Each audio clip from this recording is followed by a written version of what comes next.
And, those are some things I would keep in mind for both a teacher and a lawyer.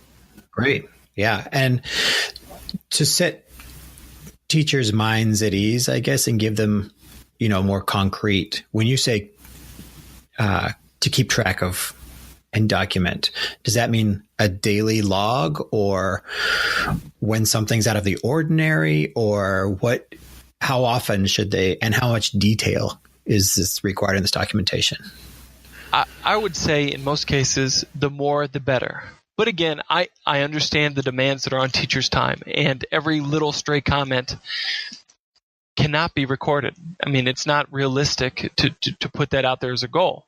But keeping in mind what the definition of bullying is, pervasive, causing a substantial detrimental effect to the student or the school in general, when you see those kind of things, when it clearly falls within the bullying definition, I think that's when you need to document what's happening and the strategies that you took.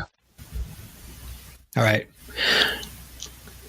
Sounds good. I think most teachers can, we can handle that. Yeah. All right. One last question for the teacher part here. And that is, if you could go back to being a teacher, now that you've studied all this legal stuff, what would be the biggest lesson you could give to your past teacher self about bullying? That is a great question.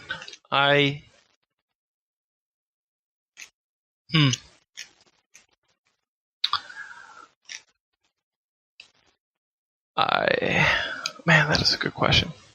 I think I wish I would have relied on more of my mentor teachers and older teachers for their strategies on how to deal with bullying stuff within the classroom. I think frequently as a young teacher, you think I can do it, or you think, oh, this is just beyond me. But, when there's teachers down the hallway who have been in the classroom for 30 years, they develop things that you can't learn overnight.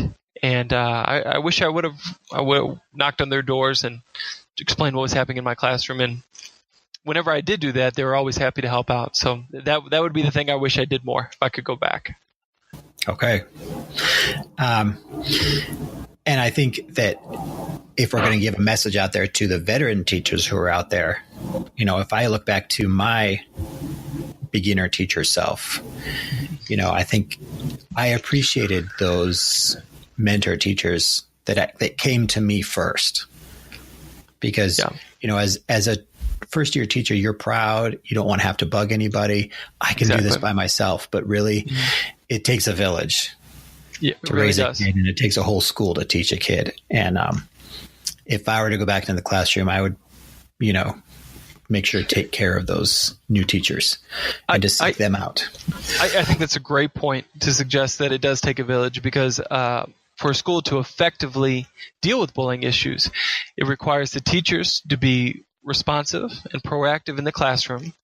And then when the teachers make the determination that the administration should be contacted, then the administration needs to make sure that they're following up on it and they're being proactive as well. It really takes good coordination from everybody to put your district in the best position possible. All right. And thank you all for listening to the Teacher's Classroom, which is part of the Illinois Area 5 Professional Development and Innovation Initiative. I'm your host, Matt Weld. Please subscribe and share today's episode with your colleagues. You can follow Teach Illinois on Twitter at TeachILPD, and I can be found at Matthew Weld. Talk to you next time.